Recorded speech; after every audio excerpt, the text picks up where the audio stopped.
La gravedad y la gracia de Simone Weil. Capítulo 16. La desgracia. Sufrimiento. Superioridad del hombre sobre Dios. Fue necesaria la encarnación para que esa superioridad no resultara escandalosa. No debo amar mi sufrimiento porque es útil, sino porque es. Aceptar lo que es amargo. La aceptación no debe repercutir sobre la amargura, disminuyéndola. De ser así, la aceptación disminuiría proporcionalmente en fuerza y en pureza, porque el objeto de la aceptación es aquello que es amargo en cuanto amargo, y no otra cosa. Decir como Iván Karamazov: nada puede haber que compense una sola lágrima de un solo niño. Y, sin embargo, aceptar todas las lágrimas y los innumerables horrores que se dan más allá de las lágrimas. Aceptar estas cosas no por las compensaciones que pudieran traer consigo, sino por sí mismas. Aceptar que existan sencillamente porque existen. Aceptar que éstas sean simplemente porque son. Si en este mundo no hubiera desgracia, podríamos creer que estamos en el paraíso. Dos concepciones del infierno: la ordinaria, sufrimiento sin consuelo; la mía, falsa beatitud, creer equivocadamente que se está en el paraíso. Mayor pureza del dolor físico, por ende, mayor dignidad del pueblo. No tratar de no sufrir, ni de sufrir menos, sino de no alterarse por el sufrimiento.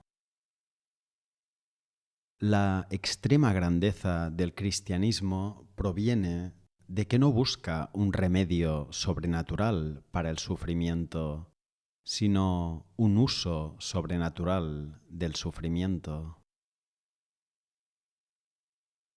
Hay que esforzarse tanto como podamos para evitar la desgracia, con el fin de que la desgracia que encontremos sea completamente pura y completamente amarga. La alegría, la dicha, es la plenitud del sentimiento de lo real. Pero sufrir conservando el sentimiento de lo real es mejor. Sufrir sin caer en la pesadilla. Que el dolor sea en un sentido puramente exterior y en un sentido puramente interior. Para ello es necesario que el dolor resida únicamente en la sensibilidad. Entonces el dolor es exterior, como situado al margen de las partes espirituales del alma, e interior, como concentrado por entero en nosotros mismos, sin repercutir sobre el universo para alterarlo. La desgracia obliga a reconocer como real aquello que no creemos posible. Desgracia. El tiempo empuja al ser pensante, a su pesar, hacia lo que éste no puede soportar y que acabará, sin embargo, ocurriendo. Aleja de mí este cáliz, que este cáliz se aleje de mí. Cada segundo que transcurre empuja a algún ser en el mundo hacia algo que no puede soportar. Llega un punto en la desgracia en el que ya no somos capaces de soportar ni que la misma continúe, ni que se nos libere de ella.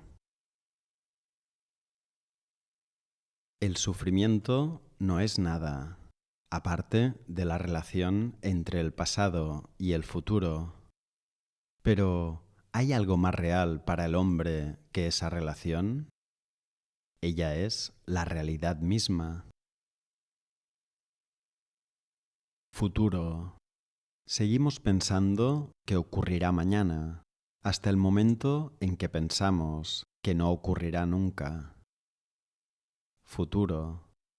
Seguimos pensando que ello acontecerá mañana, hasta el momento en que pensamos que no acontecerá nunca. Dos pensamientos alivian un poco la desgracia, o bien que se va a acabar casi inmediatamente, o bien que no va a acabar nunca. Imposible o necesaria. Pero nos es imposible pensar que sencillamente existe. Resulta insostenible. Dos pensamientos alivian un poco la desgracia, o bien que se va a acabar casi inmediatamente, o bien que no va a acabar nunca. Podemos pensarla como imposible o necesaria, pero nos es imposible pensar que la desgracia simplemente es. Ello nos resulta insostenible, insoportable. No es posible. Lo que no es posible es pensar en un futuro en el que perdure la desgracia. El impulso natural del pensamiento hacia el porvenir queda detenido y el ser es desgarrado en su sentimiento del tiempo. Pasado un mes o un año, ¿cuál será el sufrimiento? El ser que no puede soportar el pensar en el pasado ni en el futuro queda reducido a materia, queda rebajado al estado de materia.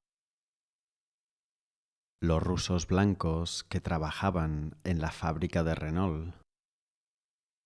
Se puede de esta manera aprender a obedecer como la materia, aunque, sin duda, ellos se forjaban pasados y futuros próximos y mentirosos.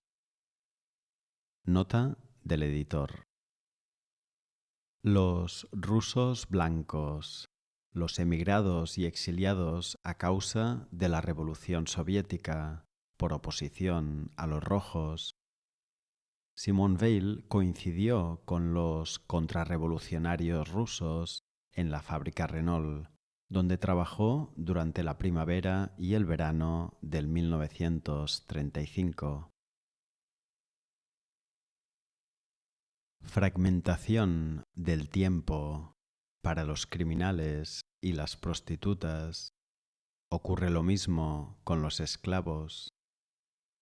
Se trata, pues, de una característica de la desgracia.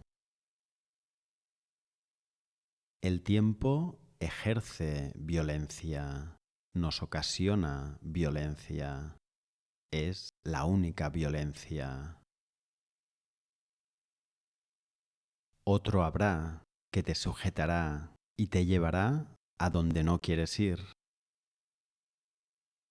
Cita del Evangelio Juan 21:18, que dice: de cierto te digo, cuando eras más joven te ceñías e ibas a donde querías, mas cuando ya seas viejo extenderás tus manos y te ceñirá otro y te llevará a donde no quieres. El tiempo lleva a donde no se quiere ir. Aunque me condenen a muerte, no llegarán a ejecutarme si en el intervalo el tiempo se detiene. Por espantoso que sea lo que pueda acontecer, ¿se puede desear que el tiempo se detenga, que se detengan las estrellas? La violencia del tiempo desgarra el alma. Por su desgarro entra la eternidad. Todos los problemas remiten al tiempo. Dolor extremo. Tiempo no orientado. Vía del infierno o vía del paraíso. Perpetuidad o eternidad. Los opuestos no son el placer y el dolor, sino las especies de uno y otro. Existen un placer y un dolor infernales, un placer y un dolor curativos, un placer y un dolor celestes. Por naturaleza huimos del sufrimiento y buscamos el placer. Solo por esa razón el gozo sirve de imagen al bien y el dolor de imagen al mal. De ahí se desprende la imaginería del paraíso y el infierno. Pero en realidad, placer y dolor son parejas inseparables. Sufrimiento, enseñanza y transformación. Es preciso no que los iniciados aprendan algo, sino que se opere en ellos una transformación que les haga aptos para recibir la enseñanza. Pazos significa a la vez sufrimiento, sobre todo sufrimiento hasta la muerte, y modificación, sobre todo transformación en un ser inmortal. El sufrimiento y el goce como fuentes de saber. La serpiente ofreció el conocimiento a Adán y Eva. Las sirenas ofrecieron el conocimiento a Ulises. Estas historias ponen de manifiesto que el alma se pierde al buscar el conocimiento en el placer. ¿Por qué? El placer es quizá inocente, siempre que no se busque en él el conocimiento. A éste solo está permitido buscarlo en el sufrimiento. El infinito que hay dentro del hombre se halla a merced de un pequeño pedazo de acero. Así es la condición humana. El espacio y el tiempo son la causa de ello. Es imposible manejar ese trozo de acero sin que el infinito que hay dentro del hombre no quede bruscamente reducido a un punto de su punta, a un punto de su empuñadura, al precio de un dolor desgarrador. En un instante, el ser entero se ve afectado. Ya no queda sitio para Dios, ni siquiera en el caso de Jesucristo, cuyo pensamiento de Dios no es más, en todo caso, que el pensamiento de una privación. Para que haya encarnación hay que llegar hasta ahí. El ser entero se vuelve privación de Dios. ¿Cómo llegar más lejos? Después de eso no queda otra cosa que la resurrección. Para alcanzarla, para llegar hasta ahí, se requiere el frío contacto con el acero desnudo. Al contacto con el acero hay que sentirse como Cristo, separado de Dios, pues si no es así, es que se trata de otro Dios. Los mártires no se sentían separados de Dios porque se trataba de otro Dios. Y tal vez hubiera sido preferible no haber sido mártir. El Dios con el que los mártires encontraban goce en las torturas y en la muerte está cercano al Dios adoptado oficialmente por el imperio e impuesto después por medio de exterminios.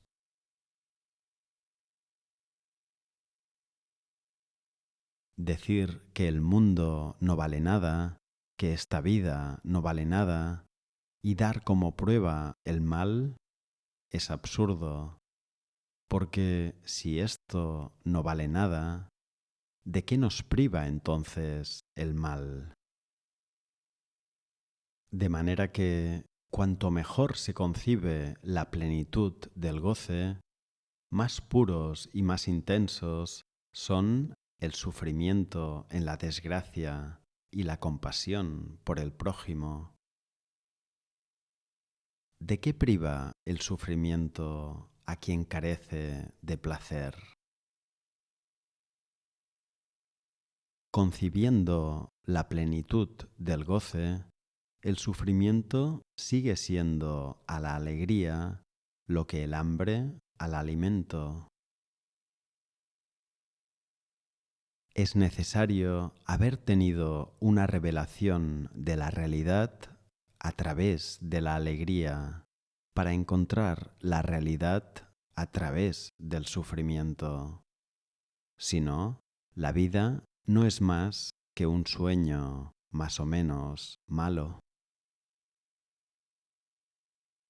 Hay que llegar a encontrar una realidad más plena aún en el sufrimiento, la cual es nada y vacío. Asimismo, hay que amar mucho la vida para amar todavía más la muerte.